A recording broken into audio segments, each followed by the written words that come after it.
Ladies and gentlemen, we continue with our men's quarterfinals of the 2018 BDO World Trophy. Let's welcome to the stage the reigning Australian Grandmasters champion and part of Australia's World Cup winning team.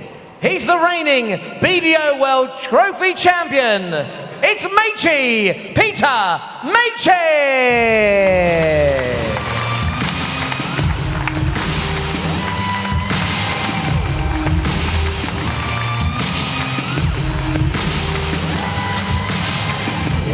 Gentlemen, this is something they call a groundbreaker. So let me first apologize to the shirts and the ties for your makeup. Cause I make you and you never drop it on a runway. Always pump it up before you know it. We now introduce from Germany a Lakeside World Championship semi-finalist, a German Masters finalist, Unterbuchner!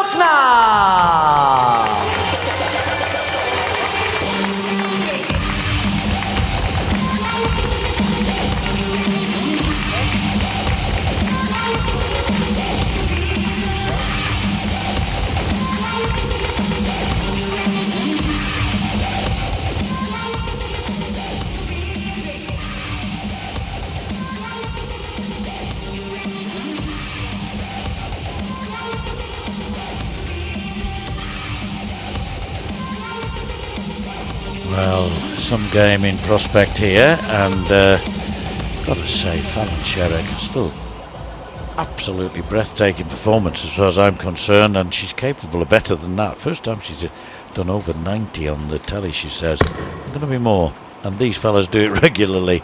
Our reigning champion, of course, up against the German who's so impressed this week and was in an absolute humdinger against Mark McGuinney yesterday. It could have gone either way. It was literally down to the wire, and the wire of the board, of course. And so all I can say is sit back and enjoy this one, because I honestly believe, on the evidence of what I've seen over the last few days, Steve, that this is the man who's the more likely winner. I think that Machin has had to scrap his way through. Ladies and gentlemen, first leg, Peter to throw first. Game on. I have to agree. I really would. Machin is the reigning champion in this event. It was the final the year before that. He loves playing in the World Trophy. Always seems to bring the best out of him. But, as John rightly said, he has scrapped 6-3 against James Hurrell, who's only just come back from a bit of an illness and was nowhere near his best. 6-5 versus Wes Harms, and he really clawed over the line there. Whereas Michael Unterbuchner has been pretty good indeed. 6-1 against Dean Reynolds, who was the seed in that match, and then 6-5 against the world #1 Mark McGuinney. That was the performance that really made him stand out, and maybe made a few around these parts really sit up and take notice of the Lakeside semi-finalist and German Masters finalist this year. Not one to be taken lightly. Oh, no. The impressive thing about that game with Mark McGuinney was there were times when you thought he was going to be outclassed. McGuinney was so good. But he raised his game. 132. I think if we look back at that one as well, what was most impressive is Mikael started the better, then McGuinney after the break came out like we know McGuinney can. Mikael didn't buckle. That's right, he hit him hard. He really hit him hard. And that was the test of his steel. That was a test of his ability. Not only to play darts, but to cope with the pressure, the situation that 90. McGuinney presented to him, and he came through it just. So Machin struggling here on 200, and after 12 darts, the man from Munich wants double top for an early break of throw. You require 40. Game shot in the first leg. Perfect start that. Really good start from Mikael. To throw first. One dart at the double, all he needed. He has been pretty good on the doubles. so far in this tournament. He's just been so steady. Yet to see 140. any sort of dip in performance. He hasn't maybe shown the exceptional averages, but he hasn't dipped. And that is a point. I think that's a key point.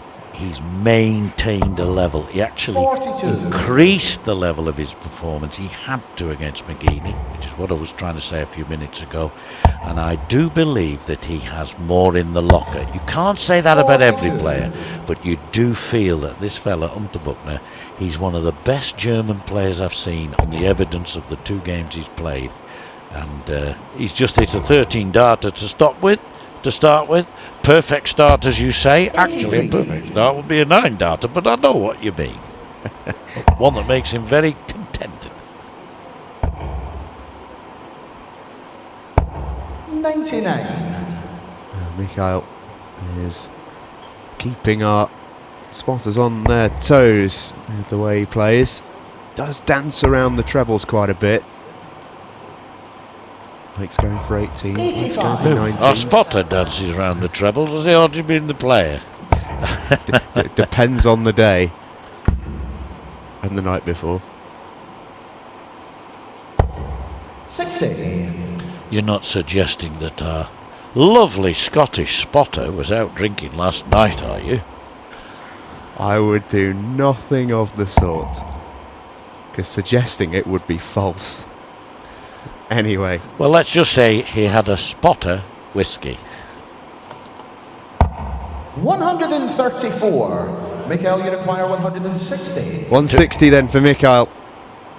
He's not going to go this time, but he can set this up really nicely. 100. Almost So you require got a 140. I 157. think he'd prefer to have a go at tops. This is a good visit. Treble 19, 4 tops. And we haven't said too much about Machin so far. He had a not too wonderful first leg, but he's certainly making inroads there. And now that 60 has got to go, otherwise it's breakback time. And you know that's the thing. He just does it, doesn't he? Unterbuchner. Game on. He is definitely a player who has more in the locker, who is going to go places. He's been around a little while. He's 30 years of age. And I think the evidence, well, in reaching the 140. semi-final, of course, he lost to McGeaney in the semi-final of the World Championship, didn't he? You know, he beat David Cameron, he beat Jamie Hughes, 100. Martin Phillips and Richard Veenstra in getting to the semi-final. And he only lost 6-4 in sets to McGeaney there.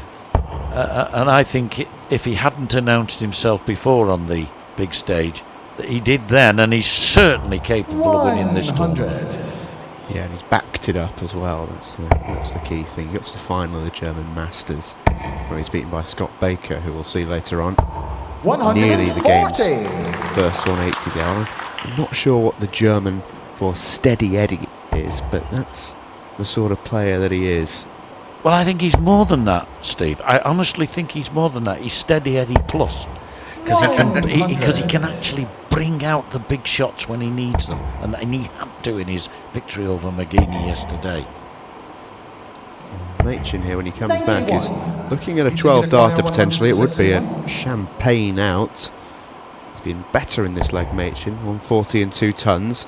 Treble 17 would leave the ball. And he'd have had a go at it, because Unterbuchner's on a finish. 137. Yeah, it's the biggest of the lot. We have had one during the course of the last few days. And a chance here for Machin with throw to do a 13-darter of his own.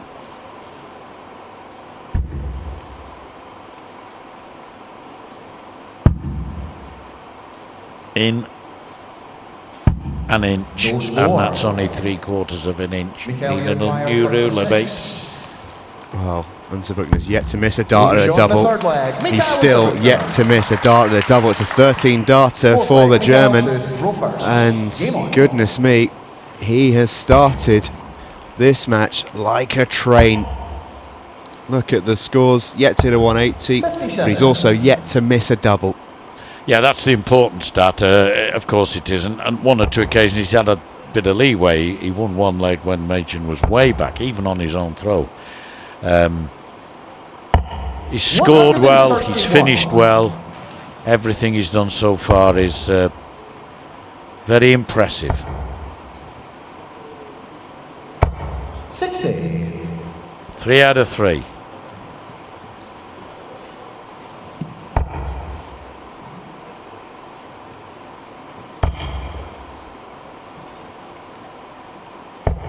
One 100 may not be enough for Machin. In this leg possibly, but generally through the game I think he's going to have to find 2 trebles quite 59. regularly in order to stay with the German. I think that's why last leg would have hurt Peter Machin, because it was the best leg he's thrown by some way. It was consistent, scored well, just missed 3 darts at a double. He too could have had a 13 darter. And had he done so, then Unterbuchner would not have done so. Exactly that, the benefit of throwing first, of course. 100. Unterbuchner has that in this leg. He's slightly behind, and a good score here from Machin would set him up really nicely. Wants another. Gets it. 70 left, 70 left. And a 14 darter possibly. It's one of those legs where Unterbuchner hasn't held sway for a change. So a real chance, as indeed he had in the last leg, but spurned it then. Well, that's terrible. That is unforgivable. Right in the middle of treble 20 when he was going for high 20, big 20. He's going to come back and have another go at this. But look at that. Brilliant start. Absolutely fantastic to leave 32. And now he's got to get this 70. That's 58 left. He wants 18 for tops. Tops. He's only going to get 1 dart at tops. And that is the punishment he gets for hitting treble 20 before. And Unterbuchner absolutely stole that leg. 4-0 now to the German. And his least impressive leg, but there was something impressive about the way he finished it. He got the 1-2-8 to land himself on 32, put that Machin 70 under a good deal of pressure, and the Australian wasn't equal to it. But the previous visit, where he lost that leg, in my view. Totally agree with it as well. 140. Good start from Machin. Needs plenty more where that came from.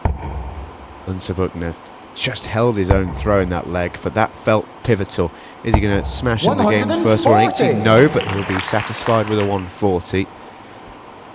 Well, you know, despite the fact that he is a very, very good player, he doesn't hit 180s for fun. 134. Dean Reynolds, he beat 6-1, and he didn't hit a 180. It's not a criticism. He must have hit a lot of other good scores. And in that 11-legger with Mark McGeaney, fantastic match, high scoring for both players. Unterbuchner hit 3 180s. He had a 1-2-1 and a 1-3-3 finish in that. 140. To leave 87. For the second leg running, Machin well ahead of his opponent. Messed it up last time. 58. Don't think he will this time. 87. He's on an 11 darter at the moment. Double 18. That's a great response from Machin. 140, 134, 140, 87 out. 11 darts, and that, hopefully for him and for his many supporters who usually are clad in green and gold, 140. they will hope that that's the catalyst for a Machin fight back. They used to say, even in days of yore, in the 70s and 80s, 93. that Cliff Lazarenko was not the most prolific 180 scorers, but nobody ploughed in 140s quite like him. And it might turn out to be that Herr Unterbuchner is similar. Can't go on the 100. evidence of one match or even one tournament.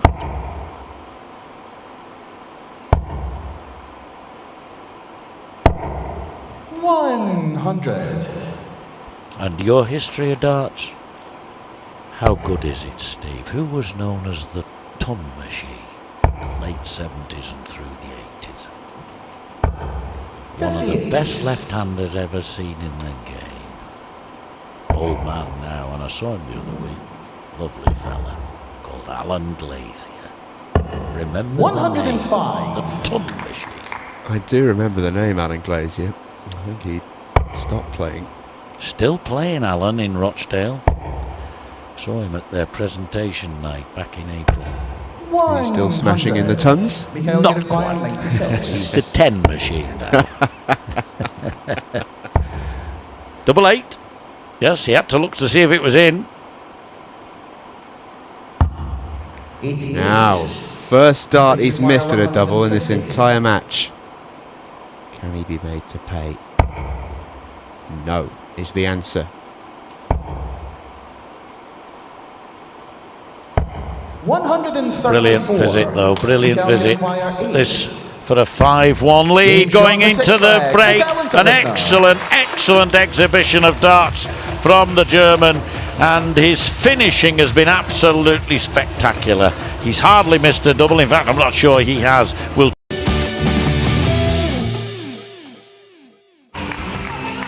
So there we are, Anthony Dundas, the formidable Scot referee, waiting on the stage there for the players to arrive. 5-1 to Michael Unterbuchner from Munich against Peter Machin from Adelaide. And the reigning champ with it all to do. And I've got to be honest, even if Peter Machin raises his game in order to try and pull back that deficit, I just have a feeling that Game on. Unterbuchner will do the same and keep him at arm's length. But when you're a winner of an event like this, 60. you've obviously got the quality. I've seen it in the past. But when you're playing as well as this man is at the moment, and there's further evidence of the 140 machine coming into play, then it's going to be tough for the boy in blue. 97.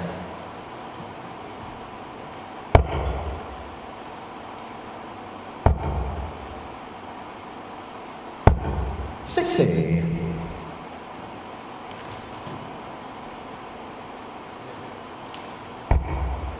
Machin with the darts in this leg, and needs to make those count. Needs to start holding throat. Start somewhere.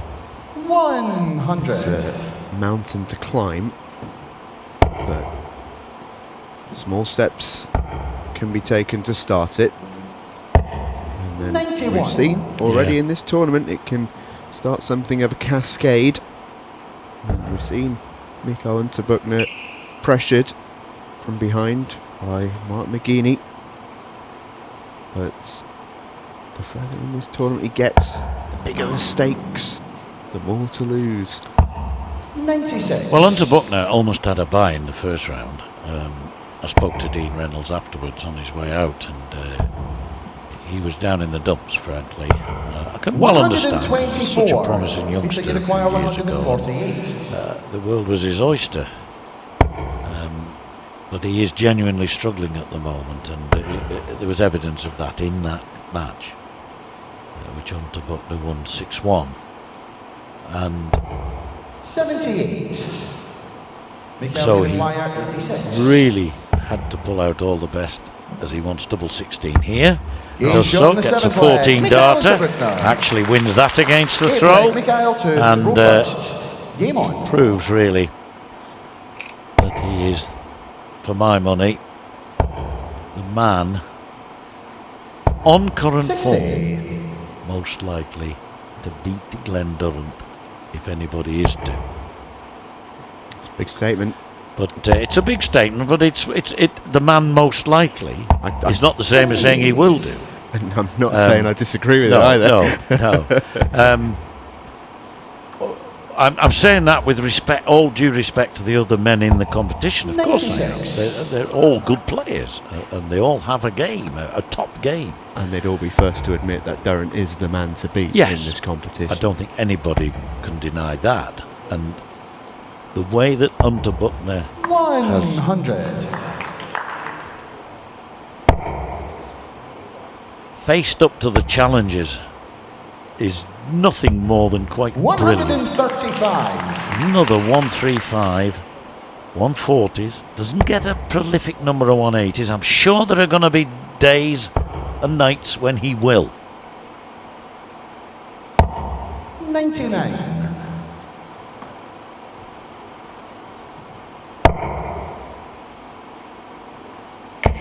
.210 after 9. You want something to finish on, and that's just what he can do. Yeah. You always get the sense that when he needs a treble, and he's reaching for one, he has an uncanny knack of finding it. He's left himself pretty handy on 116. 38. And again, it's just a case of hitting one treble, and you require 160. it could be all she wrote.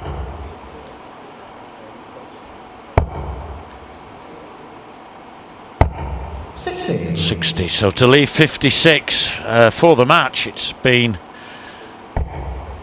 a coast of a ride, coasting to victory really. 140 for Unterbuchner, and I'll be very surprised if he doesn't finish it this leg. Double top he wants for a 7-1 victory. That is quite brilliant. An absolutely amazing victory that for the German. Peter Machin is now out of the competition.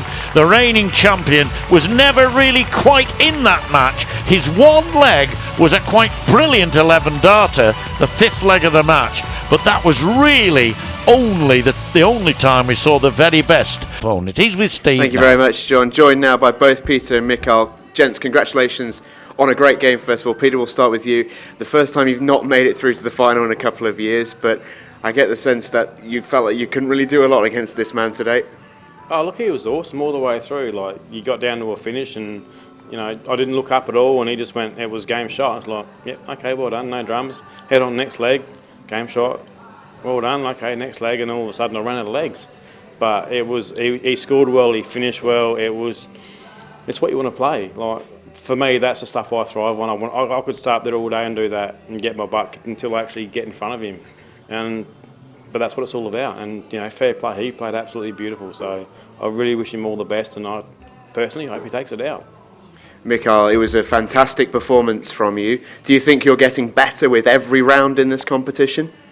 Yes, with every round I can play better, and it's the experience on the stage, and I hope the next game was also good. And well, we certainly hope that. Peter, just a quick word from you before we go. We've enjoyed your company for World Trophies for the last 2 years. I know you love playing in this competition. Will we see you back next year as well? That depends.